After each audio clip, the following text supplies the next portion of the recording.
Good evening, ladies and gentlemen. It gives me pleasure to welcome all of you on behalf of India International Center and Mr. Benoy K. Today's illustrated talk marks 30 years since Mr. Behl first gave his talk, Ajanta Rediscovered, for India International Center in 1991. At that time, Mr. Behl became famous around the world for his unique photography in low light of the Ajanta paintings, with which he had revealed their true colors and details for the first time.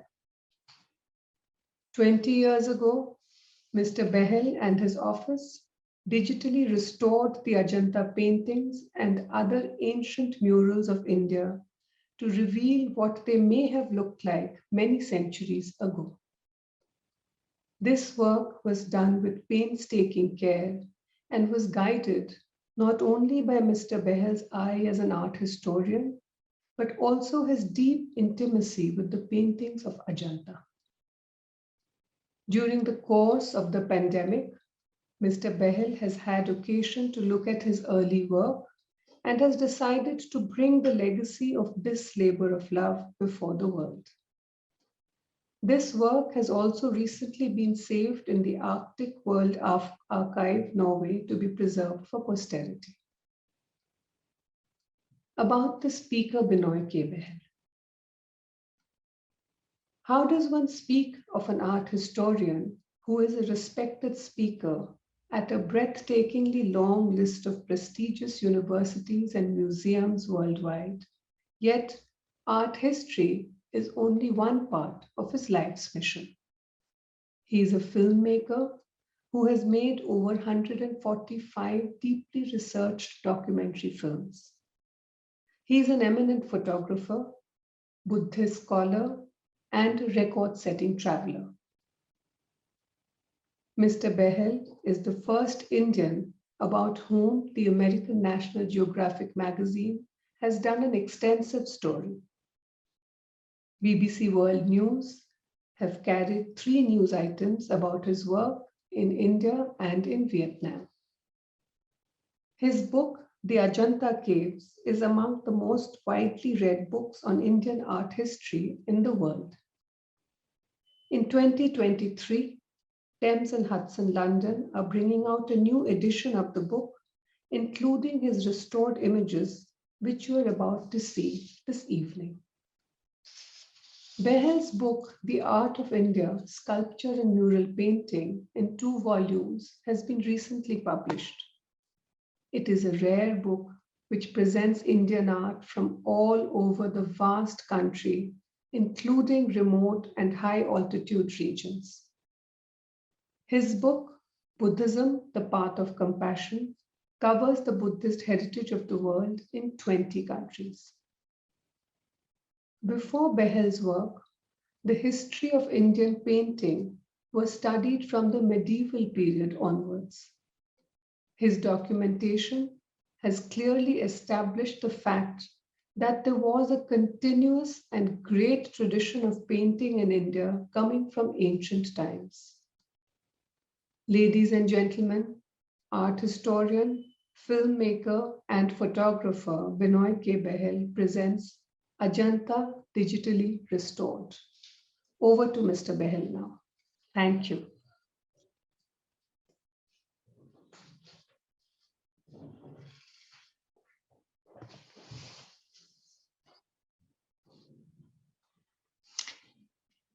Thank you very much, Sujata Chatterji. My grateful thanks are owed to the India International Center, who since 1979 have very kindly been showing my films and holding my lectures, beginning with my film on Another Look at Khadi. My heartfelt thanks to Mr. N.N. Bora, President of IIC, for his warm invitation to me to give this talk today. And it is always such a pleasure to work with Tete, the Director Programs of IIC. Thank you so much. Good evening, ladies and gentlemen. Lawrence Benyon, the director of the British Museum, wrote in 1930 that whoever begins a study of the Buddhist art of China and Japan begins on a long journey which will eventually bring him to Ajanta. Such is the fundamental importance of the paintings of Ajanta in Asian art. In 1990, the Archaeological Survey of India brought to my attention that these important paintings had never been clearly photographed, owing to the fact that strong lights are not allowed inside the caves, as these would damage the ancient paintings. I was already becoming a little known at that time for having, they say, invented a technique of photography in extremely low light, which I used then to photograph these paintings in 1991. The photography was very well received, and scholars around the world said that they had never seen the paintings of Ajanta in their true colors and details, like my photography had now revealed.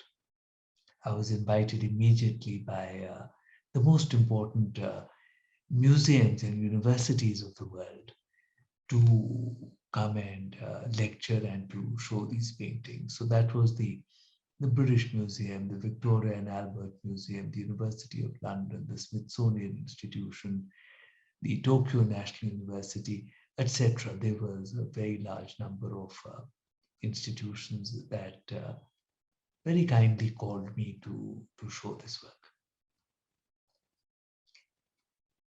And you would be happy to know that there was a unanimous response of the art historians and art critics who were gathered at these capitals of art of the world. And that unanimous response, ladies and gentlemen, was that these paintings of Ajanta must surely be the finest art of humankind. And they took pains to mention that there was much in the paintings, much technical virtuosity in the paintings, which, for instance, the art of the Western world only acquired in 1,000 years later, in the period of the late Renaissance. There were other qualities they found in the paintings, which in fact they said that Western art had achieved only later than the Renaissance. It is only these qualities which were only found in the Impressionist paintings and in the Expressionist paintings. But more than all this technical virtuosity of which there was so much, what makes these paintings so valuable for the world and so truly beautiful is the vision of life which they contain. It is a vision which sees the same in you and me and in all the animals, the birds, the trees, the flowers. It is the same spirit which moves in all that there is. And it is this which imparts a great compassion to every line, every stroke of the painter's brush. And it is this which makes these paintings so very special. However, it was only when in the next year, in 1992, I photographed the paintings of the end 10th century of the Brihadishvara temple at Tanjavur that art historians internationally informed me that they would have to revise their understanding of the history of Indian painting. And when I asked why is that so, I was told that the paintings of Ajanta had been known, but because paintings in India before Ajanta were not known, and paintings in India for the next 800 years after Ajanta were not known, these Ajanta paintings had been treated like a flash in the pan. They had not been considered to be part of a continuous tradition of painting in India. And when I was now showing these 10th century paintings, which had the same technical qualities, virtuosity as the Ajanta paintings of the 5th century, then it was obvious that there was actually a great tradition of painting flowing through ancient times in India. Subsequently, I had the good fortune to go on and to document other paintings in India, remnants of paintings of the 5th, 6th, 7th, 8th, 9th, 10th, 11th, 12th, and 13th centuries. And so we have before us clearly established a marvelous tradition of ancient paintings, which in fact uh, is the foundation of the medieval paintings to come later. Now, the philosophy of aesthetics was developed in a very early period in India. In this, it is understood that our response when we see something truly beautiful in nature or in art is akin to Brahmanand, or the final bliss of salvation itself. For in that moment, the veils of illusion of the material world, Maya or Mithya, are lifted, and we are able to see the grace which underlies all that there is. And from that, you would understand why there was so much art in Indian temples and caves, and why art was of such fundamental importance in the ancient Indian traditions. Now, when you look at these exquisite deities that are brought before you in this art, you must remember that there are no gods in the ancient Indian philosophic tradition coming from the Upanishads.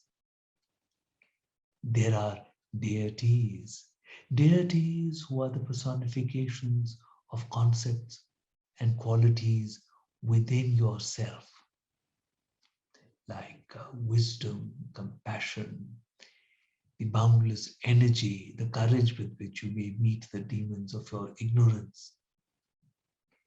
And when we look upon these deities, when we respond to these deities in art, when we respond to their grace, it awakens the same grace within us. And it is hoped that that grace will continue to grow within us until one day that grace fills us completely. And at that point, you have become the deity. Now, ladies and gentlemen, I will share my screen and take you into the world of these beautiful paintings. And this, ladies and gentlemen, is that enchanted place, the gorge of the Vaghura River in Western India in Maharashtra, where is located this fountainhead of the Buddhist art of the world. 31 caves were excavated here in two periods. One period around the 2nd century BCE and the second around the 5th century CE. And these caves were exquisitely sculpted and carved, and their walls and ceilings were entirely covered by beautiful paintings, some of which survive till today. Now, before I photographed these paintings, this is how the paintings were seen and known to be, because only orangish light was cast upon them, because the lights used to be running on a dimmer at or running on electricity, coming through a dimmer at low voltage, so as to purposely cast only orangish light, as it was believed that the blues and greens in the paintings would damage them much more considerably. However, I had the good fortune to photograph the true colors of this painting, as you may enjoy seeing here. The blues and greens which had been lost in the orangish light were indeed beautiful. And you might notice that with this low light photography, uh, the details, look at that crown, come out so exceedingly well.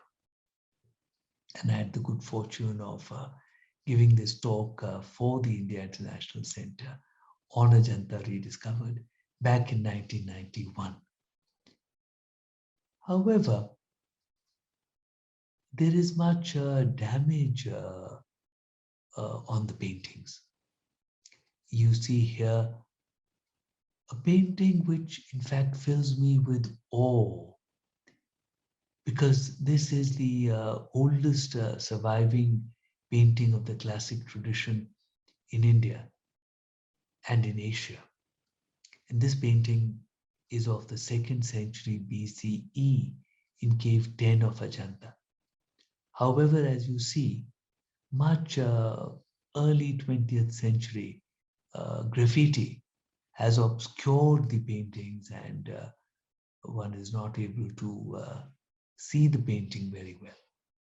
So 20 years ago, I took it upon myself and used the resources of my office to sit down and very carefully, painstakingly try to restore the paintings a little bit, so that we may get an idea of what the painting looked like. And this was the result. It's an amazing painting for the 2nd century BCE. In that period, you certainly did not easily expect to see such expressions upon the faces. In fact, the eyes are so well made, the different kinds of looks in the eyes.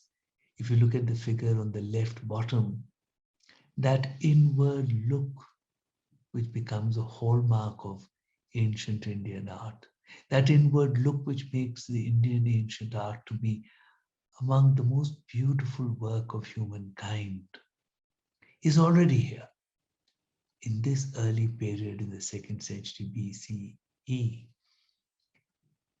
And see the dancer. Even the dancer has that quality which you find in Indian art. With all the activity of the body, there is a stillness of expression. There is a stillness in the eyes. Beautiful. You would, of course, notice the clothing, you would notice the wonderful jewelry, and so much more. And so this is that wonderful painting of the 2nd century BCE. Now, even of the 5th century period, the paintings were considerably damaged. In fact, in around 1930, Italian restorers were called by the Nizam of Hyderabad, under whose rule came the Ajanta caves at that time. And they covered the paintings with shellac, a kind of varnish, which they thought at that time was the best way to preserve the paintings. However, with time, the shellac aged, it yellowed in color, it collected soot and blackened, and the paintings were, to a large extent, obscured. Now, this is a painting of a dark princess, 5th century painting in Cave 1, which had been spoken about by early visitors and British artists and art historians as a very beautiful painting. Yet, there's not much that one could see. So, using also the reference of early painted reproductions to get the color right, and with due care, I was able to work on the painting, and indeed, some of the beauty definitely can still be seen. How marvelous at an early age, what depth of expression, what sheer beauty, what a heritage, what a marvelous tradition of art we have here. So also here is another masterpiece which shows Yashodhara and Rahul in front of Gautama Siddhartha Buddha. They're looking up at him. And there is, of course, a lot of damage which obscures the painting. So very carefully, very gently, the least amount of restoration really, just enough to make the painting more visible for us. And there you are. You might notice the stray curl of hair upon her right shoulder, which in a way accentuates the fact that she is pining. Her husband has left her and gone away, and she is pining. You might also notice the play of light, which is done much in the way that we use light in photography even today. We call it side light and backlight to bring out the roundedness of the human form. And such is the beauty of the work of these paintings of around the 5th century. The glorious Vajrapani, Bodhisattva Vajrapani, bearer of the thunderbolt, bringing before us the majesty of the spirit. Marvelous painting, though you would notice that there is damage, there's a little damage everywhere. You would notice the damage on the crown. So just a little restoration, which helps to reveal the painting more clearly without the distraction of the damage. And here he is, the Vajrapani, the bearer of the Vajra. The Vajra is one of the very earliest symbols in Indian thought and art. It is the thunderbolt, and it is also carried by Lord Indra, one of the earliest deities seen in Indian art.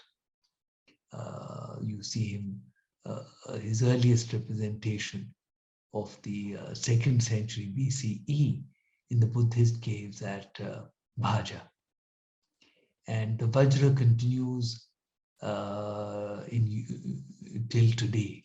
One of the latest form of Buddhism popular around the world is called Vajrayana Buddhism, the vehicle of the thunderbolt, as its logic is supposed to be as clear and as striking as a thunderbolt.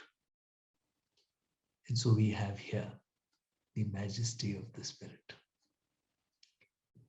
And also in Cave 1, you have the Bodhisattva Padmapani, and it's always recognized to be one of the greatest masterpieces of the Ajanta paintings of around the 5th century. And there is some damage you will notice on his eye and in so many other places. And here we are, a little restored, just so that we are not distracted by the damage. And whereas the Vajrapani had shown us the majesty of the spirit within us, the Padmapani, the bearer of the lotus, brings before us the peace of the spirit within us. With all the activity of life around, he looks within. It is this look within. It is this peace to be found within, which is the subject of ancient Indian art. It takes us away from the noise and clamor of the material world around to the joy which can only be found within us. One of my earliest favorites among the Ajanta paintings are these two figures looking towards King Mahajanak, who is riding out of the palace, leaving his worldly life behind. He's going to become an ascetic. And the two of them are looking with infinite compassion at King Mahajanak. And it is this spirit of caring for others which fills the world of these paintings. The thousands of figures which are painted across the walls of Ajanta are filled with this immense warmth, this concern, this kindness towards others. And I've always called this particular detail the glance of compassion. How beautiful it is. And here we have a painting from the Untitled Chapter in cave 17. And again, it has been a little restored to make it more visible. The Untitled Chapter was about these large, it showed these large elephants. You would notice the feet of one elephant in the upper right part of this frame. So while the painter made such large creatures of the world, if you look at the branch of the tree close to this man's head, I'll take you to a closer view and a restored one. And yes, those are ants climbing up that tree. And if you go to Ajanta, you most likely will not see them. But for the painter, the world would not be complete without these little ants. Immense lessons are to be learned from the vision of compassion of the painters of ancient times. Such marvelous warmth for all of existence. And in cave 2, again for around the 5th century CE period, the birth of Buddha, and a little restored to make it easier for you to see. There is Queen Maya, from under whose raised arm Gautama Siddhartha was born. And you have Lord Indra and Lord Brahma who have come to receive the baby. And here one may mention that Indra and Brahma still continue to be deeply worshipped in Buddhism. In fact, even till today, all the Buddhist temples of Japan have representations of Indra and Brahma. And of course, as I mentioned before, The earliest representation of Lord Indra in India is in the Buddhist cave of Bhaja in Western India, Maharashtra. And Queen Janapada Kalyani, wife of King Nanda, half brother of the Buddha. I'll take you to a little restored, more visible painting. And in fact, her husband, King Nanda, had also renounced the world, and he has come back to the palace door as a bhikshu begging for alms. And here is the queen scene inside. And how beautifully the whole painting is made, how beautifully the eyes are made, the different expressions are made. If you look at the queen with that deeply thoughtful expression upon her face, if you look at the attendant, the palace maid in front of her, you see the great caring upon her face. You see the figure further down to the right corner. The expressions, the caring which is shown, it is most unexpected in art of this early period, and it is a treasure which, and I hope that this restoration will help people to be able to see these paintings more clearly, appreciate them a little more, and help to preserve this great legacy. And Queen Shivali, in a painting of Cave 1 around the 5th century CE.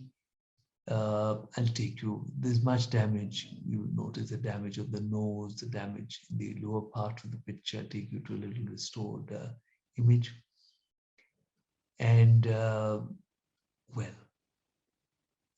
Queen Shivali is here hearing the news from her husband, King Mahajanaka, a bodhisattva, a being on his way to salvation, a previous birth of Lord Buddha.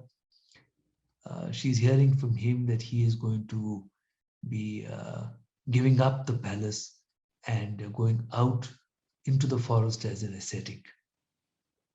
Now her eyes are painted in a very particular way. By the time these paintings were made, in fact, the earliest known treatise on art making in the world, the Chitra Sutra, had been penned. And the Chitra Sutra gives thousands of guidelines to the painter on how to make landscapes, how to make animals, how to make trees and birds and flowers and different kinds of human beings and different expressions upon their faces. And as a part of that, there are 5 different shapes of eyes which are suggested, which would convey different expressions. And Queen Shivali's eyes here are painted exactly in the way of a person who is sad or weeping, as indeed you may expect her to be, because her husband is saying that he is going to leave her and go away into the forest. You might notice her lower garment, which is woven in the form of ikkat, which is practiced till today across the Deccan, the Western Deccan in Maharashtra, the Eastern Deccan in Andhra Pradesh. And her upper garment, for there is an upper garment which is practically transparent, and you will see some design upon it on her hip. This upper garment reminds you that India was at that time very famous for its finest of textiles. In fact, Pliny the Elder in Rome is writing in the 1st century that Roman coffers are being emptied for buying too many fine textiles from India. A century later, Emperor Vesuvian is saying practically the same thing. Now, I'll draw your attention to the strings of pearls which dangle below her bosom. And you might notice the curve in those pearl strings. And it is that curve which persuades your eye of the movement. And such exquisite details were not only already being made at that time in these paintings, but in fact they're also mentioned for the artist to note and follow in the Chitra Sutra. Amazing details.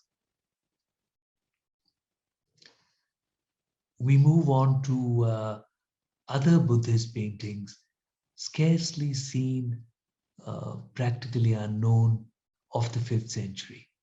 And this is in the Buddhist caves of Bitalkoda, about an hour and a half drive down the highway away from Ellora caves. And here you have again that exquisite expressions, the beautiful eyes, the gentlest of expressions. And again, painting of the Buddhist tradition of the 5th century. And here is another detail from the 5th century paintings of Bitalkoda. And with a little restoration, a little clearer. And this is a worshipper. Now, the worshipper is a chori bearer, even though he is gloriously crowned. He's got a glorious crown. And yet, as a devotee, he bears a chori, a whisk. And such is the humility which you see even of the rulers of ancient times. Before the rule of the spirit, before the importance of the spirit within us, before the importance of the spiritual journey, even regal figures with such crowns become humble, and you find them bearing a chori. This has sometimes confused some Western art historians because they've not been able to figure out, is it a chori bearer or is it a crowned regal figure? And here we see the earliest surviving painting of the Hindu tradition. This is of the 6th century CE, and the painting of queen and attendants that you see here is from the caves of Badami, which have caves of the Jain and Hindu traditions.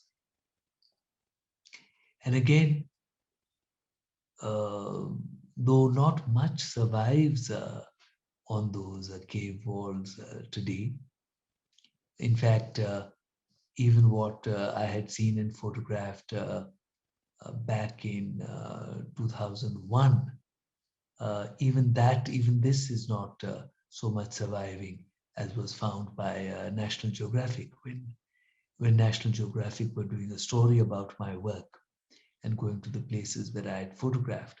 They were not able to find really identify this painting at all.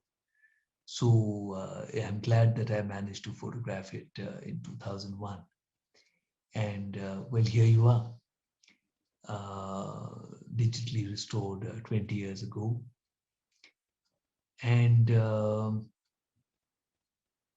you would notice that same gentleness of expression, that tender expression, those inward looks, which gives so much beauty, so much meaning to this art, which helps us to begin our own journey within. Badami, 6th century, earliest painting of the Hindu tradition, which survives today. And here we have the great Brihadishvara temple of the end of the 10th century at Tanjavur.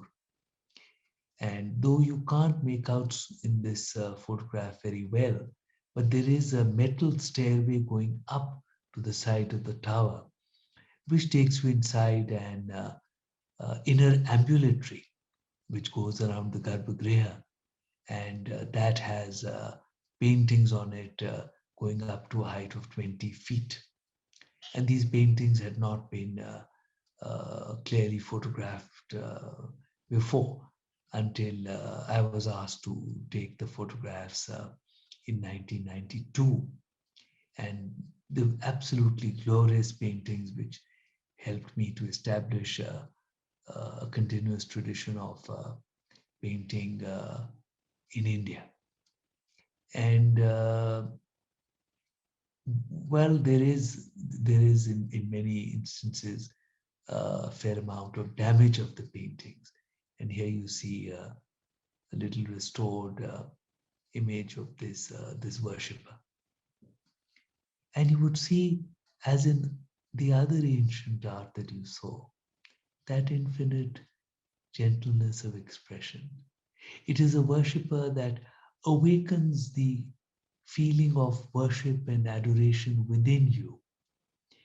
You that grace fills you when you look at this humble, beautiful, graceful figures. So this is the end of the 10th century, Bradishvara temple at Tanjavur. And here you have another detail from the Brihadishvara 10th century paintings, and a little restored for you to be able to see this more clearly.